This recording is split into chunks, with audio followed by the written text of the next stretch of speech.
à une bénédiction beaucoup plus grande. Pourquoi? Parce que quand nous obéissons, nous avons dit que nous nous soumettons. C'est-à-dire, je ne fais plus ce que moi je veux, ce que moi je désire, mais je fais la volonté de l'autre, et l'autre est là, c'est Dieu. J'accepte de me passer d'autre. J'accepte de passer mes principes et même ma personnalité pour laisser Dieu agir. Donc quand on se passe, quand on obéit, on se passe, on disparaît. Et nous savons que quand l'homme disparaît, Dieu apparaît. Si tu veux que Dieu puisse apparaître dans ta vie, bien-aimé, sois un homme obéissant. Ton niveau d'obéissance détermine le niveau de puissance qui se manifestera en ta faveur.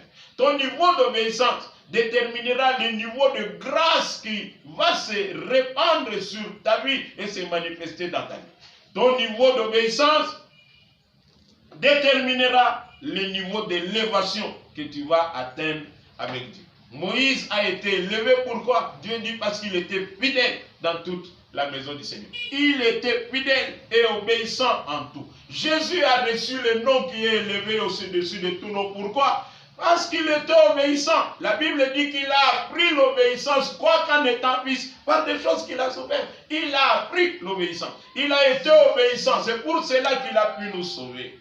Quand il se trouve à Gethsémane, bien-aimé, sa volonté s'élève contre la volonté parfaite de Dieu. Et il a fallu qu'il se soumette à la volonté de Dieu pour accomplir l'œuvre du salut et plus tard recevoir le nom qui est élevé au-dessus de tout nom. Si tu obéis, bien-aimé, tu verras la gloire du Seigneur. La Bible dit dans Ésaïe 1, au verset 19, « Si vous avez de la bonne volonté et si vous êtes docile, donc si vous êtes obéissant, vous mangerez les meilleures productions du pays. » Les meilleures productions du pays sont pour les enfants obéissants. Les meilleures grâces, les meilleures bénédictions sont pour les enfants obéissants. Donc cesse, bien-aimé, de discuter avec la parole de Dieu. Cesse de refuser d'obéir à la parole de Dieu. Incline-toi, soumets-toi et tu verras Dieu s'élever et manifester sa toute puissance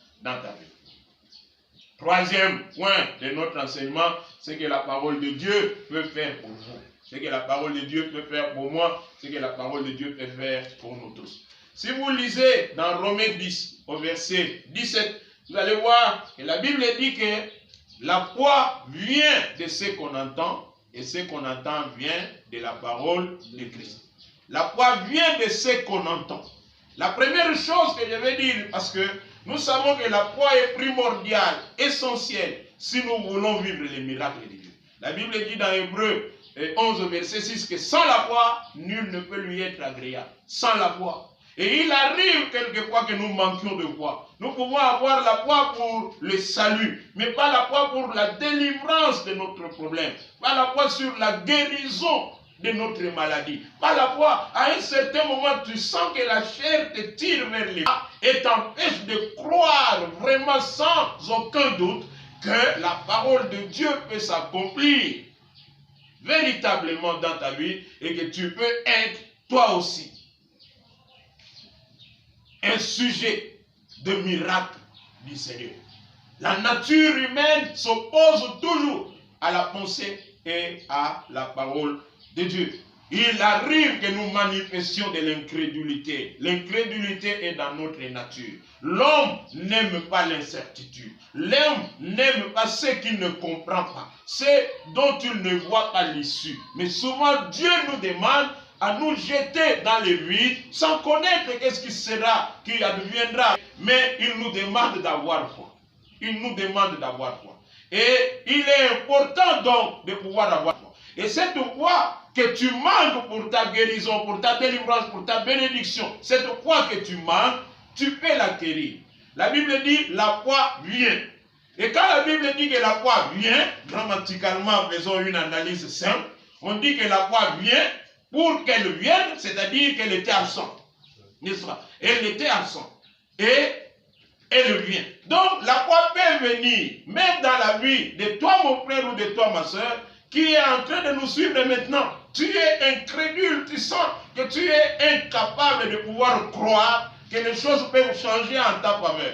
tellement tu vois les qui t'a toujours suivi depuis toujours, et suivi les membres de ta famille, suivi tout le monde, tu te dis non, ce cas est irréversible, et ce cas n'a pas de solution, est insoluble.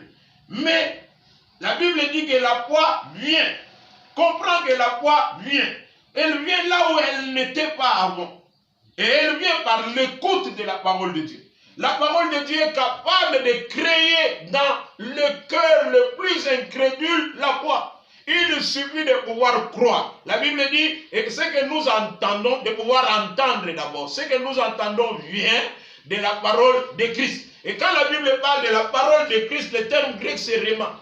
C'est-à-dire, tout ce que nous lisons là, c'est le logos. C'est ce qui est écrit. Mais la Bible dit que la voix vient du rhéma de Dieu. De la parole inspirée. De la parole que le Saint-Esprit rend vivant. Quand nous sommes en train de lire la parole de Dieu, à un certain moment, tu vois, tu entends comme s'il y a un homme qui est en train de te parler par rapport à un texte particulier que tu es en train de lire. Et tu te rends compte que ce texte s'adresse vraiment à toi spécifiquement, à toi particulièrement. La foi vient de rhéma de Dieu, de la parole, c'est que nous entendons la parole de Christ. Si tu n'as pas de foi, lis la parole. Reste sur la parole. Et tu verras que cette parole te parlera. Pour que nous parlions du rhéma, c'est une parole qui est dite. C'est une parole que l'on entend. C'est-à-dire, lire n'est pas synonyme d'entendre. Il faut lire et laisser le Saint-Esprit te parler quand tu es en train de lire la parole de Dieu et donner de la lumière, donner de la vie à ce que tu es en train de lire. Il est important. C'est pourquoi Dieu dit à Josué, dans Josué 1:8, il dit que ces paroles de la loi ne s'éloignent point de ta bouche. Il ne dit pas de tes yeux. Il dit de ta bouche. C'est-à-dire, il faut que cette parole soit dite, que cette parole se parle, que cette parole te parle. Et quand elle va te parler vraiment, elle créera en toi de la foi.